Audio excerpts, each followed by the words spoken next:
School of magic season 2। Title: एक बड़ा काम स्वीकार करना।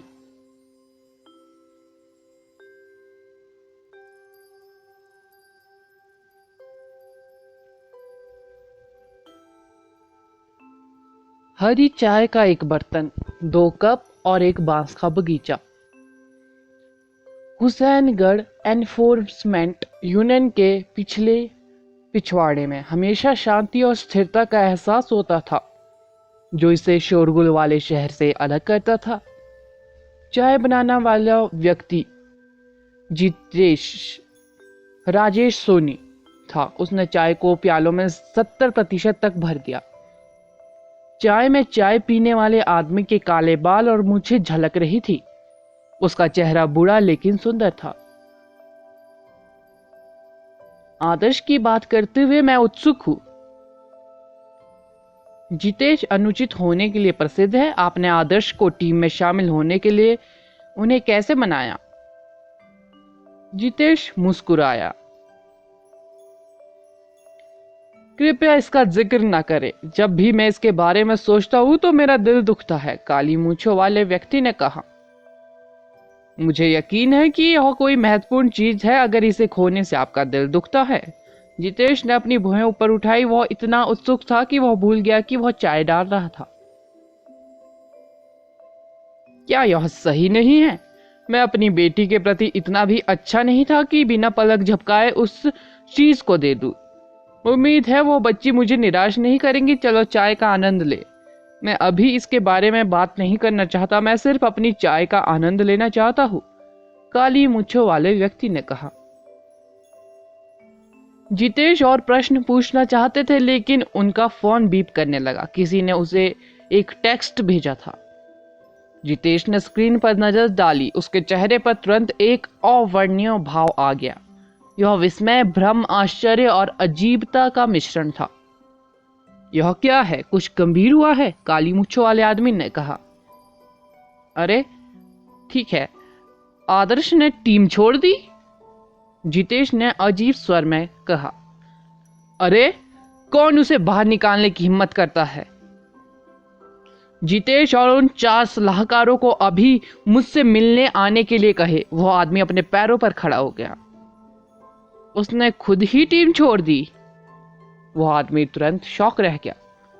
वास्तव में आपने उन्हें क्या दिया? जितेश ने फिर से पूछा। राजेश सोनी ने फिर से पूछा। उस आदमी का चेहरा पहले से ही कांप रहा था। क्या आप उसे अभी देखना चाहते हैं? राजेश सोनी ने दोबारा पूछा। यह ठीक है, काली मूंछों वाले व्यक्ति ने दांतों के बीच से शब्द निकालने से पहले गहरी सांस ली। मुझे डर है कि मैं उसके टुकड़े टुकड़े कर दूंगा। काली मूंछों वाले का यह निर्देश आदर्श के लिए था कि वह उसे टुकड़े टुकड़े कर देंगे। जब आदर्श शंघाई पहुंचा और ताजा धुंध में सांस ली तो उसे तरोताजा महसूस हुआ। एक परिचित सुगंध हवा में तैरते धूल के कण उसके चारों ओर दिखाई देने लगे। इस शहर के पुरुषों और महिलाओं का स्वभाव स्वाभाविक था, जो छोटे शहरों के लोगों को आसानी से मात दे देता था। सौभाग्य से चीन का राष्ट्रीय ट्रेनिंग हॉल शंघाई के मैजिक शहर में स्थित था। नंदिनी कुछ मामलों को संभालने के लिए राजधानी वापस चली गई थी। वह टीम को रिपोर्ट करने के लिए जल्द ही शंघाई वापस आएंगी और वे एक साथ बेशर्म दिनों का जितना चाहे उतना आनंद ले सकते हैं। अपने सुगंधित अपार्टमेंट में लौटने के बाद आदर्श कल्पना कर रहा था कि दरवाजा खोलते समय वह अचानक समारा या आयशा से टकरा जाएगा। उसकी 2 प्यारी रखैले शावर से बाहर आ रही होंगी या वे लिविंग रूम में नग्न होंगी, क्योंकि वे जानते थे कि वह आसपास नहीं था। दुर्भाग्यवश वह दृश्य जो केवल उपन्यासों में घटित होता था, घटित नहीं हुआ। जब आदर्श दरवाजे से गुजरा तो उसने केवल एक खाली लिविंग रूम देखा। गहरी सांस लेते हुए, ना तो आयशा की परिपक्व खुशबू और ना ही समायरा की खूबसूरत खुशबू उतनी मजबूत थी जितनी आदर्श ने कल्पना की थी। ऐसा लग रहा था मानो दोनों लड़कियां कई दिनों में वापस नहीं आई हूं। जहां वे गए थे वे आकर मुझे क्यों नहीं मिले? मैं उनके लिए गिफ्ट लाया। आदर्श ने अपने जूते उतार दिए और उन्हें शेल्फ पर रख दिया, इससे पहले कि वह नाराज होकर ऊपर चला गया। उसने लड़कियों के दरवाजे खटखटाए, लेकिन उसे एहसास हुआ कि वे बंद नहीं थे। बिस्तरों पर कपड़ों के कुछ आकर्षक टुकड़े बिखरे होने के बावजूद कमरा खाली था। आदर्श को तुरंत अपना खून खौलता हुआ महसूस हुआ। मेरा यह मतलब नहीं था, मेरा यह मतलब नहीं था। क्या इतना छोटा अंडरगारमेंट स्मायरा के पूरे निचले हिस्से को ढक सकता है? जांच के लायक बहुत सारी चीजें थी। आदर्श ने उन सभी की जांच नहीं की, क्योंकि वह कोई विकृत व्यक्ति नहीं था जो कभी किसी लड़की के कमरे में नहीं गया था। उसने चारों ओर तेजी से देखा, अलमारी खोलकर देखा कि क्या लड़कियां इनके अंदर छिपी हुई थी। उसने दराजें खोली और विभिन्न प्रकार के रंगों को देखकर चकित रह गया। गुलाबी नीला, बादामी लाल, गुलाबी पर्पल, मटमैला, सफेद। ऐसा लग रहा था कि लड़कियां अलमारी में नहीं छिपी थी। उसे कहीं और देखना चाहिए, शायद वे कंबल के नीचे छिपी हुई हो। थोड़ी देर बाद आदर्श यह पुष्टि करने के बाद संतुष्ट होकर चला गया कि लड़कियां वास्तव में घर में नहीं थी। मुझे बस यह इकाई खरीदनी चाहिए जो उन 2 कैनरी को पालने के लिए एक आदर्श जगह है। आदर्श सोफे पर लेट गया और अपने अद्भुत भविष्य की योजना बना रहा था। जैसे ही वह मानसिक शांति का आनंद लेने लगा, तभी दरवाजे की घंटी बजी। आदर्श शौक रह गया। आगंतुकों का आना अत्यंत दुर्लभ था। अगर लड़कियां होती तो वे अपनी चाबियों से दरवाजा खोल देती। आदर्श ने झांक कर देखा, लेकिन दरवाजों के बाहर किसी को नहीं देखा। वह पूरी तरह से हैरान था। क्या वह सचमुच किसी भूत से टकराया था? दरवाजे की घंटी अभी भी बज रही थी, फिर भी बाहर कोई खड़ा नहीं था। जादुई शहर में सबसे बड़े हंटर को दिन के उजाले में डराने की हिम्मत किसने की? क्या उसने सचमुच आदर्श को 3 साल के बच्चे के रूप में मान लिया था? आदर्श ने दरवाजा खोला और देखा कि दोनों तरफ चोटी बनाए एक छोटी लड़की खड़ी थी। उसकी चौड़ी आंखें चमक रही थी, फिर भी वे उसकी उम्र के हिसाब से कुछ ज्यादा ही परिपक्व लग रही थी। ओह, यह तुम हो, उसने कहा जब वह ठीक उसके पास से गुजरी। मेरे लैपटॉप ने मुझे सूचित किया कि आप वापस आ गए हैं। चुटकी ने अपने जूते उतारे और अपने लिए फ्रोजन दही लेने के लिए फ्रिज के पास चली गई। आनंद लेने के लिए इसे खोलने के बाद उसने आगे कहा, तुम्हारे जाने के बाद स्कूल में बेकार चीजें सीखने की बोरियत मुझे मार रही थी। मेरी बहन ने मुझे स्कूल जाने और उन मंदबुद्धि मिडिल स्कूल वाले के साथ पढ़ने के लिए मजबूर किया। मैंने आज क्लास छोड़ दी, इसलिए मुझे लगता है मुझे आपसे मिलने आना चाहिए। आदर्श पहले से ही कल्पना कर सकता था कि चुटकी जैसी अत्यधिक बुद्धिमान व्यक्ति मूर्ख लोगों के बीच फंसने पर कितना असहज महसूस करेगी। आदर्श को एहसास हुआ कि चुटकी काफी विचारशील थी। उसने उसके लिए जमे हुए दही की एक और सर्विंग भी निकाली। उसकी उबी और उदास व्यक्ति बस आदर्श को कुछ समय बिताने के लिए उसके साथ जमे हुए दही को खाने के लिए कह रही थी। मुझे खुशी है कि तुम एक सामान्य बच्चों की तरह स्कूल जा रही हो। वैसे क्या आप 7वीं क्लास में हैं? आदर्श ने पूछा। लेकिन मैं आमतौर पर आधे दिन के लिए जाती हूँ। चुटकी ने अपनी जीभ बाहर निकाली और जमे हुए दही को चाट कर साफ कर दिया, जैसे ही वह इसमें से कुछ भी बर्बाद करने को तैयार नहीं थी। उसके गाल पर दही के कुछ दाग थे। वो अविश्वसनीय रूप से मनमोहक लग रही थी। मैं भी तुमसे मिलने के बारे में सोच रहा था। आदर्श ने दुष्ट एसेंस ऑर्ब को याद किया। आदर्श एसेंस ऑर्ब को वापस ले आया था। उस परेशान लाइक्राम ने बस उससे चीन में एसेंस ऑर्ब से निपटने का एक तरीका खोजने के लिए कहा। आखिरकार गोला तब तक हानिकारक नहीं माना जाता था जब तक वह चांदी के कपड़े के अंदर लपेटा हुआ था। हालांकि अगर लाइक्राम जी आसपास होते तो आदर्श सीधे उसके चेहरे पर कार्बोनेटेड फीस का एक कॉर्ड थूक देता। आखिर किसने कहा कि गोला स्वयं व्यवहार नहीं करता? जब वह ब्लू वैली क्रूज जानवर से लड़ रहा था तो उसने पहले ही उसे मोहित करने की कोशिश की थी। एक गोला जिसने उसे एक महिला की तरह मोहित करने की कोशिश की, क्या वह भी सामान्य था? आदर्श भी नंदिनी के साथ वापस आने की जल्दी में था, अन्यथा वह ओसाका वापस जाता और उस बूढ़े व्यक्ति से बहस करता। हालांकि आदर्श ने ऑर्ब को वापस लेने का फैसला किया यह देखते हुए कि यह वह उत्तर हो सकता है जिसकी चुटकी तलाश कर रही थी। हालांकि जब उसने चुटकी के निराशाजनक रवैये को देखा, जब उसने मिडिल स्कूल की छात्रा के रूप में अपने उबाऊ जीवन के बारे में शिकायत की थी, तो उसने फैसला किया कि यह छोटी लड़की के साथ असेंस और पर चर्चा करने का समय नहीं है। उन्हें पहले बूढ़े दादू और ईशाना से उनकी राय पूछनी चाहिए। आखिरकार चुटकी अभी भी जवान थी। अगर उसे सच्चाई पता होती तो वह कुछ बेवकूफ़ी कर सकती थी। ओह, मैं पूछने जा रहा था कि क्या आपके पास कोई बड़ी मिशन है? मेरे पास पैसों की कमी है। आदर्श ने अपना मन बदल लिया। उसने चुटकी को लाल दानव के बारे में फिर कभी बताने का फैसला किया। मेरे पास कुछ है, लेकिन यह इस पर निर्भर करता है कि आप में उन्हें स्वीकार करने की हिम्मत है या नहीं। जब चुटकी ने आदर्श को मिशन मांगते हुए सुना तो उसकी आंखें चमक उठी। उसकी आंखें उस छोटी लड़की की तरह थी जिसने अपने भाई को होमवर्क करने में दिन बिताने के बाद खरीदारी और मनोरंजन पार्क में जाने का सुझाव देते हुए सुना था। वह खुशी और उत्साह बिखेर रही थी।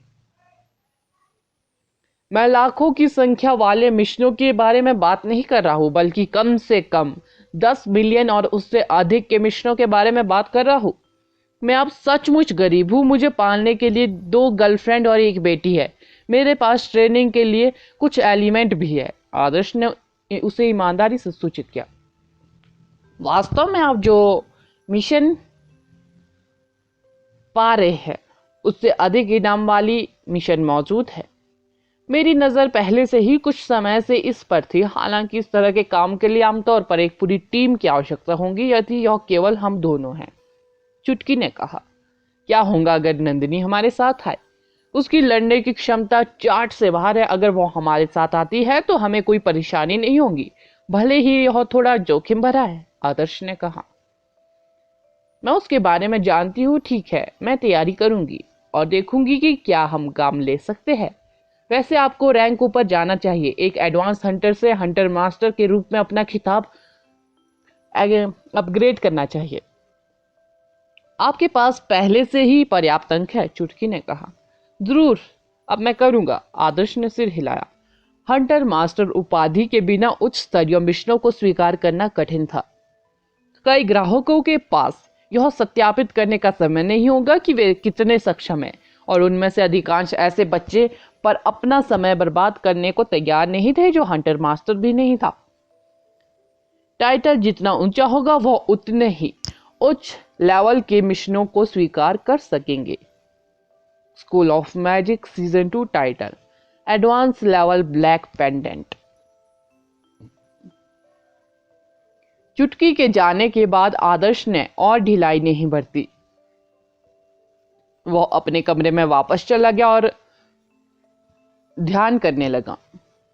उसके पास अभी भी गैलेक्सी वैन थी। चूंकि नंदिनी उसका गिफ्ट स्वीकार करने को तैयार नहीं थी, इसलिए वह इसका उपयोग अपने लाइटनिंग एलिमेंट को अपग्रेड करने के लिए करेगा। आदर्श ने एक बार ब्लू वैली क्रूज जानवर से लड़ते समय खुद पर लाइटनिंग के हमले निर्देशित किए थे। वास्तव में यह एक खतरनाक कदम था। जादूगर जो जादू करता था वह तलवार की तरह होता था, जिसकी तेज धार बाहर की ओर होती थी। वैसे जादूगरों के लिए अपने जादू से खुद को चोट पहुंचाना बहुत दुर्लभ था। हालांकि यदि तेज धार उनका सामना कर रही होती तो संभवतः वे स्वयं को भी चोट पहुंचा सकते थे। जब आदर्श ने नंदिनी को घायल देखा तो वह घबरा गया। इस प्रकार उसने यह सुनिश्चित करने के लिए कि वह ब्लू वैली क्रूज जानवर को पर्याप्त नुकसान पहुंचा सके, निर्णायक रूप से अपने शरीर के माध्यम से लाइटनिंग के अटैकों का संचालन किया था। हालांकि उसे एहसास हुआ कि अगर वह चाल का पूरी तरह से उपयोग कर सकता है और लाइटनिंग की शक्ति को नियंत्रित कर सकता है तो इससे उसे अपने स्पिलों के साथ बेहतर तालमेल बिठाने में मदद मिलेगी। बेसिक और इंटरमीडिएट जादूगरों के लिए जादू करना हमेशा अनम्य था, क्योंकि उन्हें स्पिलों के निश्चित स्टार ऑर्बिट और स्टार पैटर्न का पालन करने के लिए मजबूर किया जाता था। हालांकि एडवांस लेवल तक पहुंचने के बाद वे अपनी इच्छा शक्ति से अपने मैजिक के रूपों को संशोधित करने में सक्षम हुए, जिससे एक जादूगर के रूप में उनकी क्षमताओं में काफी सुधार हुआ।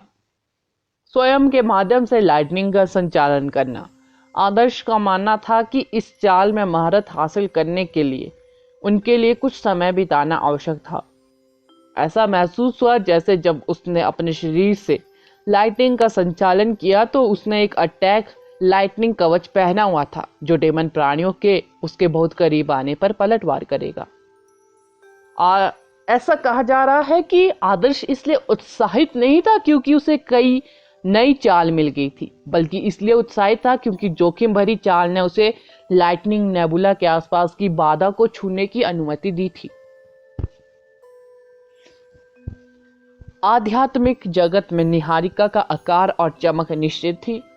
केवल अवरोध को तोड़कर ही कोई निहारिका अधिक चमकीली और बड़ी आकाशगंगा में विस्तारित हो सकती है। वर्तमान में फायर गैलेक्सी आदर्श की आध्यात्मिक दुनिया में बहने वाली एक उग्र नदी की तरह थी। लाइटनिंग एलिमेंट, समनिंग एलिमेंट और शैडो एलिमेंट अभी भी नेबुला के रूप में थे। जब उन्होंने वास्तव में उनकी तुलना की तो एक नेबुला वास्तव में गैलेक्सी की तुलना में बहुत कमजोर था। प्रत्येक उत्सर्जित प्रकाश पूरी तरह से अलग लेवल पर था। बेसिक फायर स्पेल डालने से अब केवल कम मात्रा में मैना की खपत होगी जिसे वह कुछ कदम चलने के बाद आसानी से पुनर्प्राप्त कर सकता है। इसने गैलेक्सी की ताकत को स्पष्ट रूप से उजागर किया। आमतौर पर सीधी लड़ाई में लाइटनिंग एलिमेंट फायर एलिमेंट से अधिक मजबूत था। यदि वह लाइटनिंग एलिमेंट को एडवांस लेवल तक सुधार सकता है तो ब्लू वैली क्रूज जानवर जैसे कमांडर लेवल के प्राणी से लड़ते समय वह कभी भी मुश्किल स्थिति में नहीं होगा। आदर्श ने अपने विचारों को शांत किया और आध्यात्मिक दुनिया में प्रवेश किया। उग्र लाल, पर्पल ब्लैक, चंद्र सफेद, गहरा भूरा, चांदी और गहरा रक्त लाल, कुल मिलाकर 6 एलिमेंट थे।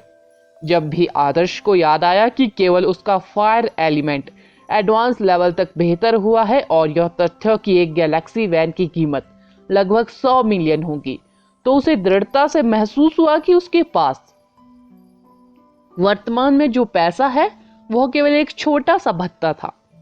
वह केवल गैलेक्सी वैन खरीद सकता था क्योंकि स्कारलेट रेडिक डीमन ने मरने पर कमांडर लेवल का सोल एसेंस छोड़ दिया था। उसे अपने सभी एलिमेंटों को एडवांस लेवल तक सुधारने में कितना समय लगेगा। जैसे ही वह लाइटनिंग नेबुला के करीब आया उसे एहसास हुआ कि जंगली लाइटनिंग स्टार्स बाधा को तोड़ने और एक बड़ी अधिक शानदार संपत्ति में रहने के लिए उत्सुक थे। नेबुला केवल कुछ 100 वर्ग मीटर आकार का एक घर था। 39 भाई बहन अपने परिवार को 343 सदस्यों तक विस्तारित करने की योजना बना रहे थे। एक विशाल विला के बिना वे संभवतः सभी को कैसे फिट कर सकते थे। आदर्श ने एक बड़े घर में रहने की उनकी उत्सुकता को समझा। फिर भी वह अनिश्चित था कि क्या अब उसके लिए लाइटनिंग एलिमेंट को अपग्रेड करने का सबसे अच्छा समय है। गैलेक्सी वैन अविश्वसनीय रूप से महंगा था। इस प्रकार जब नेबुला अति संतृप्त से विस्फोट के कगार पर था तब अधिकांश जादूगर गैलेक्सी वैन की मदद से बाधा को तोड़ने से पहले ध्यान करके अपने एलिमेंट को थोड़ी देर तक अवक्षेपित होने देते थे। यदि लाइटनिंग नेबुला केवल थोड़ा सा फूला होता तो यह संभावना थी कि गैलेक्सी वैन की मदद से भी प्रक्रिया विफल हो जाएगी, जिसका मतलब था कि 100 मिलियन बर्बाद हो जाएंगे। मुझे लगता है कि यह विस्फोट होने वाला है। मेरा लाइटनिंग एलिमेंट बहुत समय पहले संतृप्त तक पहुंच गया था। इसके अलावा बड़े भाई के रूप में लाइटनिंग एलिमेंट निश्चित रूप से अब अप्रिय महसूस कर रहा है क्योंकि फायर एलिमेंट अब एडवांस लेवल पर है। आदर्श ने विचार किया, केवल जादूगर ही अपने एलिमेंटों की स्थिति जानते थे। यदि स्वयं सफलता का प्रयास करने का यह सही समय है तो उन्हें कर लेना चाहिए। आदर्श इस पर बहुत ज्यादा सोच रहा था क्योंकि उसे चिंता थी कि प्रक्रिया में सफल होने पर 100 बिलियन बर्बाद हो जाएंगे। असफल होने पर इसे भूल जाओ, मुझे बस इसे आजमाना चाहिए। ब्लैक पेंडेंट, मेरी मदद करो। क्या आपके पास अभी भी शाश्वत कमल खाने से कुछ संग्रहित ऊर्जा बची है? जब मैं असफल होने वाला होता हूं तो क्या आप मुझे बाधा से पार पाने में मदद करने के लिए थोड़ा सा धक्का दे सकते हैं? आदर्श ने आ भरी और ब्लैक पेंडेंट से पूछा। ब्लैक पेंडेंट सर्वशक्तिमान था। इससे उन्हें महत्वपूर्ण समय पर मदद मिली, खासकर जब इसका उनकी कल्टीवेशन से कोई लेना देना था। ब्लैक पेंडेंट आदर्श के विचारों को समझने में सक्षम था। वह काम किया और अपनी पूंछ धीरे से हिलाई। आदर्श को लगभग यही लगा कि वह जीवित है। उसके लिए यह विश्वास करना कठिन था कि एक पेंडेंट इस तरह घूम सकता है। आदर्श को परेशानी महसूस हुई। वह महसूस कर सकता था कि ब्लैक पेंडेंट उसे रोकने की कोशिश कर रहा था। उसने अपने विचारों को ब्लैक पेंडेंट के अंदर की दुनिया में निर्देशित किया और तुरंत इसके अंदर अमरी झील, जो कि अब नीदरलैंड नदी में बदलाव हो चुकी थी, को देखा। नदी का आकार पहले एक धारा के करीब था, लेकिन यह काफी बढ़ गया था। इसकी चौड़ाई पहली नजर में ही आश्चर्यजनक थी। क्या तुम अपग्रेड हो रहे हो? आदर्श ने आश्चर्य से कहा। नीदरलैंड नदी की चौड़ाई 2 गुना हो गई थी। आदर्श को इस बदलाव की बिल्कुल भी उम्मीद नहीं थी। ब्लैक पेंडेंट ने सम्राट की कब्र में शाश्वत कमल खाया था। भले ही आदर्श अति प्रभावित ऊर्जा के साथ एडवांस लेवल तक पहुंचने और एक एडवांस जादूगर बनने में सक्षम था, शाश्वत कमल भूमिगत पवित्र झरने जितना सुपाच्य नहीं था।